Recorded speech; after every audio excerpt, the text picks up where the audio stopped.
Hello friends, ഈ കാണുന്നതേ അമ്മ പൂച്ചയും മക്കളുമാണ് കേട്ടോ.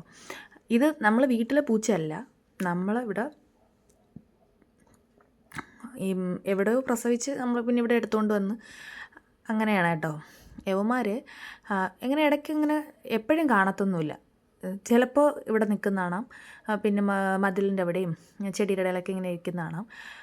അത് കഴിയുമ്പോഴത്തേനും പിന്നെ കുറച്ച് ദിവസം കാണില്ല, പിന്നെ വീണ്ടും ഇതുപോലെ ഒരു 2-3 ദിവസം ഇവിടെ കാണും, പിന്നെ വീണ്ടും കാണാതാവും. പക്ഷേ ഇവിടെ വന്നപ്പോൾ ഇതെങ്ങനെ എടുത്തുകൊണ്ട് എവിടെയെങ്കിലും പോകും. ഇനിയിപ്പോൾ കുറച്ച് വലുതായപ്പോൾ കടിച്ചെടുത്ത് കൊണ്ടുപോകേണ്ട ആവശ്യമൊന്നുമില്ല, അവന്മാർ ഒരു കൂടെ പൊക്കോളും. അതിന് വന്നപ്പോഴത്തേക്ക് ഒരു മുറിവായിട്ടൊക്കെ ഉണ്ടോ, നല്ല പൂച്ച കടിച്ചതോ പട്ടി കടിച്ചതോ എന്തോ ആയിരിക്കും. പക്ഷേ ഇവർ നമ്മളോടിങ്ങനെ അടുപ്പമല്ല, നമ്മളവിടെ വളർത്തുന്ന നമ്മളങ്ങനെ ഫുഡ് കൊടുക്കാറില്ല. പക്ഷേ ഇവിടെ വന്നിട്ട് നമ്മളോട് അടുപ്പമില്ലെങ്കിലും നമ്മളെ ഈ പറഞ്ഞ കണക്ക് ഇങ്ങനെ കളിക്കുക എപ്പോഴും ചെടിയുടെ ഇടയിലും ചെടി മരത്തിൻ്റെ കൊണ്ട് വലിഞ്ഞ് കയറാൻ ഇതുപോലെ ഈ വലേനൊക്കെ ഇങ്ങനെ വലിച്ചെടുത്തിട്ടത് ഈ പൂച്ചകൾ കളിച്ചിട്ടാണ്.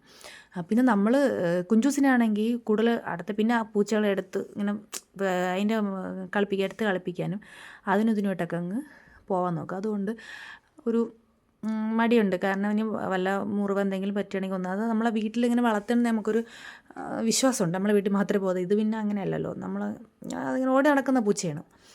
പക്ഷേ യവന്മാർ നല്ല വികൃതി കുട്ടന്മാരാണ് കേട്ടോ. എന്തെങ്കിലുമൊക്കെ കടിച്ചെടുക്കാനും പിന്നെ നമ്മൾ ചെറുതായിട്ട് ഇങ്ങനെ അടുക്കളയിലൊക്കെ കയറി വരും. ഇതുവരെ അങ്ങനെ വലുതായിട്ട് മോഷ്ടിക്കാൻ പാകത്തിനൊന്നും കിട്ടിയിട്ടില്ല, നമ്മളടുത്ത് അങ്ങനെ വയ്ക്കാറില്ല.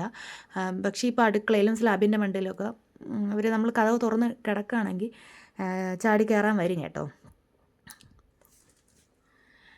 പിന്നെ പൂച്ചക്കുട്ടികൾ കളിക്കുന്ന കാണാനൊക്കെ നല്ല രസമുണ്ട്. അതുകൊണ്ട് നമുക്കും ഈ ഇടയ്ക്ക് എന്തെങ്കിലുമൊക്കെ ഫുഡൊക്കെ കൊടുക്കും, പാവമല്ലേ എന്ന് വിചാരിച്ചിട്ട്. പക്ഷേ ഇങ്ങനെ നമുക്ക് ഇങ്ങനെ എടുത്ത് കളിപ്പിക്കാൻ ഭയങ്കര പേടിയാണ് നമുക്ക്. എന്ന് വെച്ചാൽ നമ്മൾ ഇനി വയ്യാതെ എന്തെങ്കിലും ഒരു പ്രശ്നമൊക്കെ വന്നത് ചത്തൊക്കെ പോയി പിന്നെ കുഞ്ചൂസിന് പിന്നെ ഭയങ്കര സങ്കടമാണ്. കുഞ്ചൂസിന് ജീവികളെ ഭയങ്കര ഇഷ്ടമാണ്.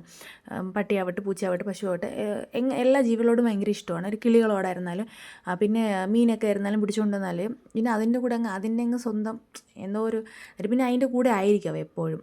അപ്പോൾ പിന്നെ നമുക്ക് എന്തെങ്കിലും ഒന്ന് കാണാതെയൊക്കെ ആയാൽ പിന്നെ കുഞ്ചൂസിന് ഭയങ്കര സങ്കടമാണ്. അതുകൊണ്ടാണ് അവന് പിന്നെ കൂടുതൽ പിന്നെ ഇവനാണെങ്കിൽ ദേഹത്ത് തൊട്ട് പിന്നെ എങ്ങനെ വല്ല നഖമെങ്ങാനും കയറിക്കൊള്ളുക കടിക്കുകയൊക്കെ ചെയ്താൽ പിന്നെ അതിൻ്റെ ബാക്കിൽ നടക്കേണ്ടി വരും. അതുകൊണ്ടാണ്.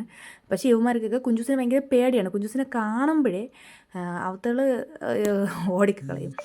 ഇതിപ്പോൾ കുഞ്ചൂസ് ഇറങ്ങി വന്നപ്പോഴത്തേക്കാണ് കേട്ടോ. കുഞ്ചൂസ് വന്നപ്പോഴത്തേക്ക് തള്ളപ്പൂച്ച ഓടി. അവന് എന്തെന്ന് വെച്ചാൽ അടുത്തുനിന്ന് ഭയങ്കര വലിയ സൗണ്ടൊക്കെ ഉണ്ടാക്കി കൊടുക്കും. അത് കേൾക്കുമ്പോഴത്തേക്ക് ഇതുങ്ങൾ പേടിച്ചോളൂ. അപ്പോൾ ഇത് തള്ള എങ്ങോട്ട് പോകുന്ന അതിൻ്റെ ബാക്കിൽ നിന്ന് ഈ കുട്ടികളും പോകും. പക്ഷേ ഇപ്പം കുഞ്ചൂസ് വന്നപ്പോൾ തള്ള ഓടിപ്പോയി.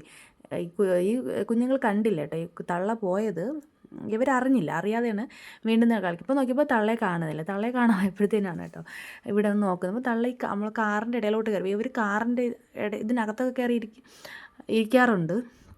അപ്പോൾ ഇപ്പോൾ തള്ള വന്നിട്ട് ഇനി അവർ അതിൻ്റെ കൂടെ അങ്ങ് പോവുകയാണ് ചെയ്യണത്. ഇവരെപ്പോഴും ഒറ്റയ്ക്ക് നിൽക്കില്ല, ഇവർ 3 പേരും എപ്പോഴും ഒന്നിച്ച് നിൽക്കുകയുള്ളൂ. പിന്നെ തള്ള ഇടയ്ക്കിടയ്ക്ക് കുട്ടികളില്ലാതെ ഇടയ്ക്ക് ഇങ്ങനെ വരാൻ എന്തെങ്കിലും ഫുഡിനൊക്കെ വേണ്ടിയിട്ടായിരിക്കണം ഇടയ്ക്ക് വരുന്നതാണ്. പക്ഷേ കുട്ടികളെപ്പോഴും ഒരുമിച്ച് നിൽക്കുകയുള്ളൂ.